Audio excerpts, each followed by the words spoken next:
Сәлем достар, қалдарыңыз қалай? Бүгін сіздерді өте жиі толғандыратын сұрақтарға жауап бергім келеді. Бұл микрозаймның сұрақтары.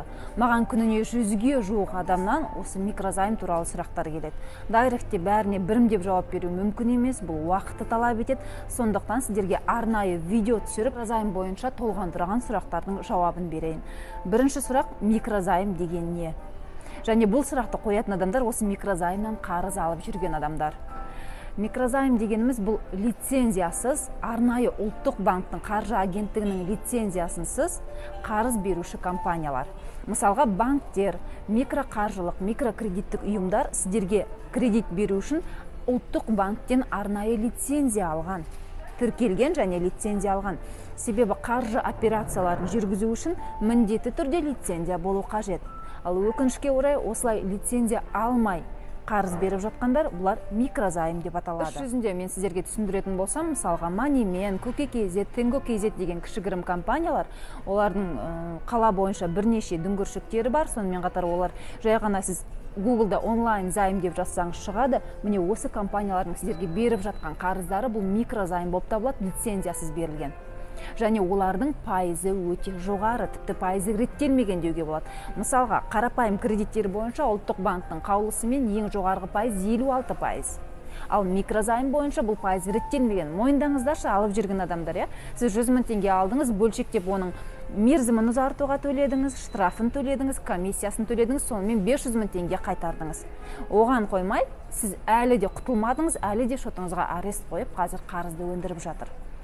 Және микрозаймнан қарыз алған адамдарда кішкене бір негізі ауру деп айтсам болмайды, бұл ренжіп қалар, дегенмен бұл қандай да бір дерт.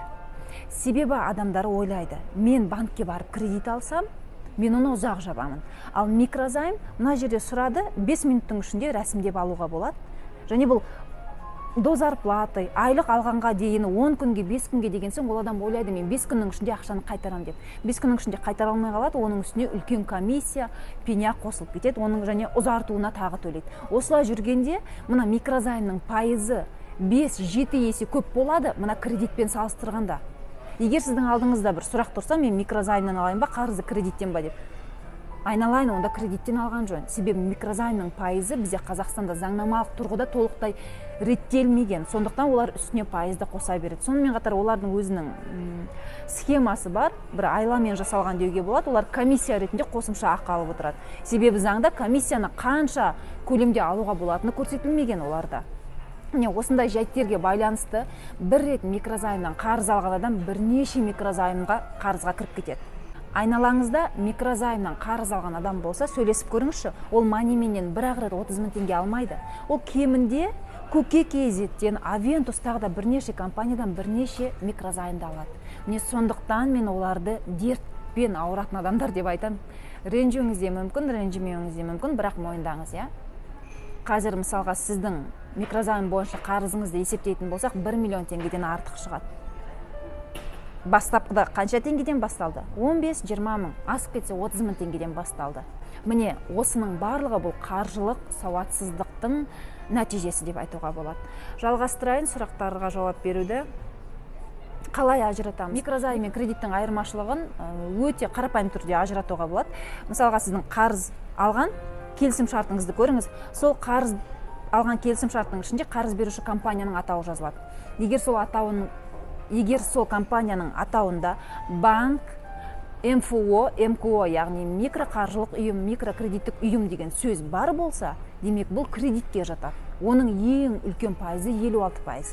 Ал егер осы үш сөз қарыз беруші компанияның атауында жоқ болса, демек бұл микрозаймға жатады, және оның пайызы ары қарай өсе береді деген сөз. Проценттері қанша? Жоғарыда айтып өткенімдей, бұл ұлттық банктың қаулысымен реттелмеген микрозаймдардың пайыздары, және оларға пайыздан бөлек, сыйақы пайызынан бөлек, олардың комиссиялары бар, штрафтары, пенясы да жоғары. Сондықтан бұл жерде белгілі бір пайызды сізге есептеп беру, мынадай пайызға дейін өсу керек деп айта алмаймын, себебі заңдық тұрғыда бұл әлі реттелмеген. Микрозаймдар соңғы 3 жылда елімізде кәдімгідей жаңбырдан соңғы саңырауқұлақта кәдімгідей көбейіп кетті. Кәдімгі интернет-магазин қалай көбейіп жатыр, финансовый пирамида қалай көбейіп жатыр. сол сияқты микрозаймдар көбейіп жатыр. Неліктен? Себебі олардың қызметтері заңдық тұрғыда арнайы талаптар қойылып шектелмеген. Сондықтан олар сіздерге 30 мың береді, 200 мың қайтаруды талап етеді. Микрозаймнан құтылудың жолы бар ма? Заңды тұрғыда әрине мұның жолы бар. Біз осы соңғы 2-3 айда микрозаймға артық процент төлеме атты курсты аштық. Осы курсқа қатысушылардың өздері ешқандай заңгерді жалдамай, себебі заңгердің қолақысы арзан емес. Оның үстіне жоғарыда айтып өткендей, микрозаймға кірген адамдар бір ғана микрозаймнан қарыз емес, бірнеше микрозаймнан қарыз алған. Егер сіз әрбір келісімшарт бойынша заңгер жалдайтын болсаңыз, онда сізге қомақты ақша қажет болады. Сондықтан бұл тұрғыда сіздерге айтарым, осы курсқа қатысып, микрозайм бойынша келісімшартты сотқа талап арыз жазу арқылы жарамсыз деп тани аласыз. Неліктен жарамсыз? Себебі микрозайм берген компанияның заң бойынша лицензиясы жоқ. Әрине, шешімді судья шығарады. Заң талаптарына сай. Дегенмен, осы микрозаймға артық процент төлеме курсына қатысушылардың 95%-ы бізге сүйіншілеп, Аллаға шүкір, күнде хат жазады. Мен осындай Moneyman компаниясынан артық ақшаны өндіріп алдым. KKZ компаниясына тек қана алған соманы ғана қайтарып, қарыздан құтылатын болдым дейді. Яғни, мысалға сіз Moneymanнен 100 мың теңге алған болсаңыз, оның үстіне процент төлемей, сотқа талап арыз жазып, келісімшартты жарамсыз деп танудың нәтижесінде тек қана 100 мың теңгені ғана қайтаратын боласыз. Сонымен қатар, егер сіз KKZ-тен немесе Moneymanнен немесе басқа микрозайм компаниясынан осыған дейін 100 мың теңге алып, оны уже проценттерімен 700 мың қылып қайтарған болсаңыз, үстінде төленген переплатасы 600 мың теңгесін кері қайтарып алудың да жолы бар. Біз осының барлығын микрозаймға артық процент төлеме курсында үйретеміз, және мұның барлығы өте қарапайым түрде үйретіледі.